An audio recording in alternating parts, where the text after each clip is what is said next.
Olá, sou a professora Valquíria e estamos na 5ª semana de aulas online. Para o 7º ano, iremos continuar trabalhando as habilidades que iniciamos na semana passada, que são as habilidades do ensino fundamental do 7º ano de ciências, 7A e 7B. Essa segunda etapa está presente no livro didático de vocês, entre as páginas 62 e 65 e entre as 68 e 71. Essa semana, iremos trabalhar os biomas que não trabalhamos na semana passada. O Pantanal é um bioma que abrange os estados do Mato Grosso e Mato Grosso do Sul, ocupando uma grande planície e se estende por áreas da Bolívia e do Paraguai, que são países vizinhos. Nesse bioma, o clima é predominantemente quente, com temperatura média anual de 24 graus Celsius. O seu índice pluviométrico é de cerca de 1.100 milímetros por ano. Lá encontramos duas estações bem definidas: o verão, que é chuvoso, e o inverno, que é seco. As chuvas se concentram nos meses de outubro até abril, que é uma época conhecida como período da cheia. Nesse período, os rios da região extravasam suas águas, inundando extensas áreas. O período da seca é de maio até setembro, e nele os rios voltam a seus cursos normais. Porém, muitas regiões ainda permanecem alagadas, formando lagoas. Como tem excesso de água, a decomposição da matéria orgânica se dá de forma mais lenta nesse bioma, o que diminui a fertilidade do solo ali presente. No período da seca, quando o nível dos rios volta a baixar, a camada formada por areia, restos de animais e vegetais, rica em nutrientes, fica sobre a superfície, tornando o solo mais fértil. Nos terrenos mais altos e mais secos, o solo é arenoso,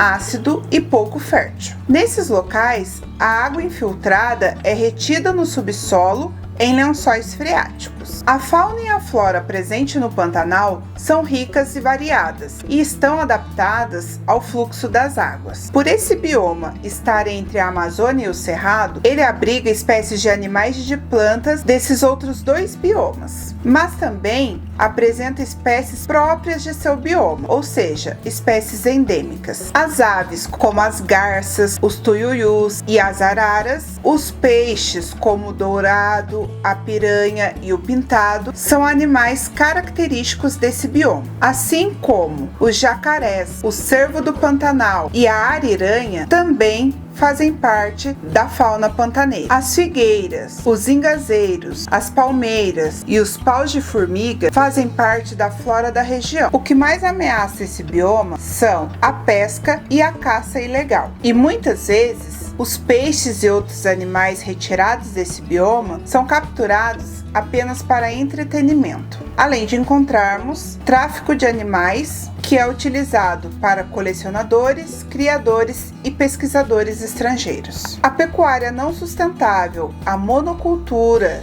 da cana-de-açúcar e da soja e a contaminação dos solos e dos recursos hídricos com produtos agrícolas são outras atividades que também ameaçam o equilíbrio do Pantanal. O bioma Pampa é também conhecido como Campos Sulinos ou Campos Gaúchos. Esse é um bioma típico do sul do país, estendendo-se para além das fronteiras com o Uruguai e com a Argentina. O clima desse bioma é caracterizado por temperaturas mais altas no verão, em torno de 20 e 23 graus Celsius, e mais baixas no inverno, que é por volta de 10 a 14 graus Celsius, podendo gear nessa época do ano. O índice pluviométrico desse bioma fica entre 500 e 1.000 milímetros por ano. Chove muito menos no período de inverno. A palavra pampa é de origem indígena, que quer dizer região plana. Nesse bioma, a maior parte da paisagem é homogênea e plana. Lá as plantas são predominantemente rasteiras, como as gramíneas. A paisagem se assemelha a um extenso tapete verde. As planícies são predominantes, mas há algumas colinas que são chamadas de coxilhas. Nesses pontos também podem ser encontrados arbustos e árvores. Próximos ao litoral, a paisagem é marcada pela presença de banhados, que são ambientes alagados, com plantas como gravatás e aguapés. São regiões ricas em matéria orgânica, o que explica sua biodiversidade bastante rica, com inúmeras espécies de peixes, aves, roedores, como a capivara e o ratão do banhado. Temos também jacarés de papo amarelo, lontras, entre outros animais. A pecuária extensiva tem sido a principal atividade econômica da região desde os tempos da colonização. Além de proporcionar resultados econômicos expressivos, essa atividade coopera para a conservação dos pampas e da cultura gaúcha. A introdução e a expansão das monoculturas e das pastagens com espécies exóticas são as principais ameaças a esse bioma, sendo responsáveis pela degradação e a descaracterização das paisagens naturais do pampa. Algumas estimativas apontam que resta apenas 36% da vegetação nativa desse bioma. Algumas regiões têm características específicas e são existentes entre os principais biomas brasileiros. São identificados como zonas de transição. Uma dessas zonas de transição ocorre entre a Amazônia e a Caatinga, onde ficam as florestas de palmeiras do Maranhão. Na zona de transição entre o Cerrado e a Amazônia, existem as florestas secas do Mato Grosso. Existe também a zona entre o Cerrado e a Caatinga, com florestas de árvores com folhas secas. Entre a Amazônia e a Caatinga está localizada a Mata dos Cocais. Essa região é formada por extensas florestas de palmeiras, como o babaçu, a carnaúba e o buriti. O clima nessa região é mais úmido que na Caatinga, e a vegetação se torna mais exuberante à medida que se avança para o oeste, em direção à Amazônia. O babaçu é uma palmeira nativa da região norte e nordeste do Brasil, que é explorada de forma sustentável pela população local. Entre a Amazônia e o Cerrado está localizada a Mata Seca, que possui formação florestal com características comuns ao Cerrado. É chamada de Mata Seca porque essa formação geralmente ocorre em locais afastados dos cursos de água ou da umidade permanente. Já na transição entre o Cerrado e a Caatinga, encontramos uma vegetação mais rica que a da Caatinga, com florestas de árvores de folhas secas. O clima nessa região é mais seco que o do Cerrado, com solo mais ressecado e períodos prolongados sem chuva. A maior parte dessa área está no interior dos estados nordestinos. Os manguezais são comuns em estuários, que são locais onde os rios se encontram com o mar. Também são comuns em enseadas e lagunas de água salgada. Eles se estendem do litoral do Amapá até Santa Catarina. O solo do manguezal é lodoso e fica constantemente inundado. É rico em matéria orgânica, o que permite o desenvolvimento de fauna e flora bastante diversas. Na flora do manguezal encontramos o mangue branco, o mangue preto, o mangue vermelho e o mangue de botão. Também encontramos samambaias e orquídeas. A maioria das plantas dessa região tem adaptações que permitem a sobrevivência em solos inundados e pobre em gás oxigênio, com raízes respiratórias chamadas pneumatóforos, que permitem a captação do gás oxigênio do ar, e caules aéreos, que permitem a sustentação da planta em solos lodosos. No manguezal encontramos inúmeras espécies de mariscos, ostras, caranguejos, sardinhas, garoupas e outros animais. As espécies nascem e permanecem até a fase adulta nessa região. É no manguezal que várias espécies de fauna aquática e terrestre de valor ecológico e econômico se desenvolve. Porém, as áreas de manguezal têm sofrido com atividades humanas, como aterro, desmatamento, queimadas, deposição de lixo, lançamentos de esgoto, construções de portos e pesca predatória. A distribuição dos seres vivos nos ecossistemas, tanto nos terrestres como nos aquáticos, está intimamente relacionado com os fatores abióticos. Nos ecossistemas aquáticos, a luz é um fator extremamente importante, já que influencia a distribuição dos seres fotossintetizantes, que é a base da maioria das cadeias alimentares desse ambiente. A intensidade da luz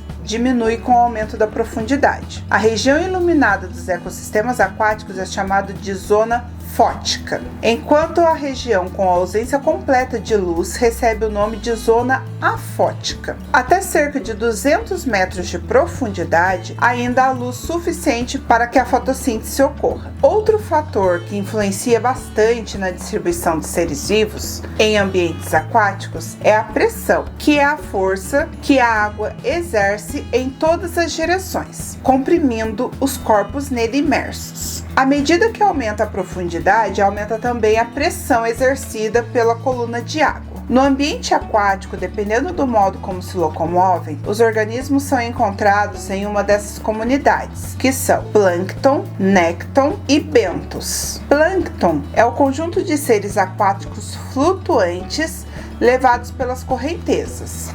Nessa comunidade encontramos o fitoplâncton, que é formado por seres autotróficos, como as algas microscópicas, e encontramos também o zooplâncton, que é constituído de seres heterótrofos, como os protozoários, pequenos crustáceos e larvas de vários animais. A comunidade nécton é formada pelo conjunto de seres capazes de nadar e vencer a correnteza, como no caso dos polvos, as lulas, os peixes, os golfinhos e as baleias. Já a comunidade dos bentos é formado pelo conjunto de seres que vivem no fundo do ambiente aquático, podendo ser eles fixos ou não, como as ostras, os mexilhões, as esponjas, as estrelas do mar e os caranguejos.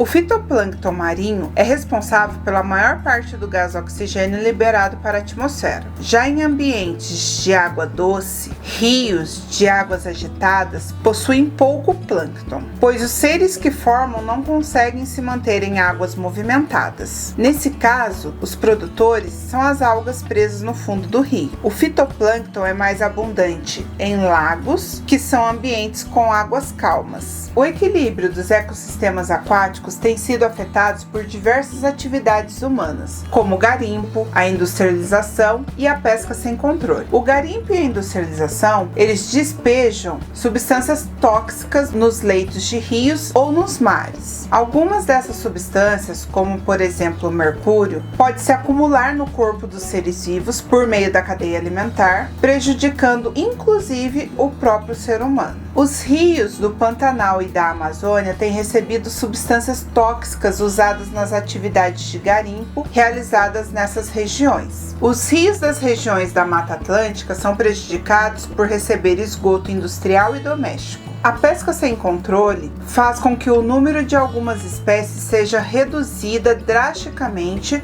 podendo causar até mesmo a extinção de algumas delas. Já nos oceanos, o derramamento de petróleo causado por acidentes com navios petroleiros e o acúmulo de plásticos, materiais que demoram centenas de anos para se decompor, também são ameaças à vida aquática e aos animais que vivem e interagem com esses ambientes. Essa foi a nossa aula da 5ª semana de aulas online. Espero que tenham compreendido a matéria. Bons estudos e até a próxima semana!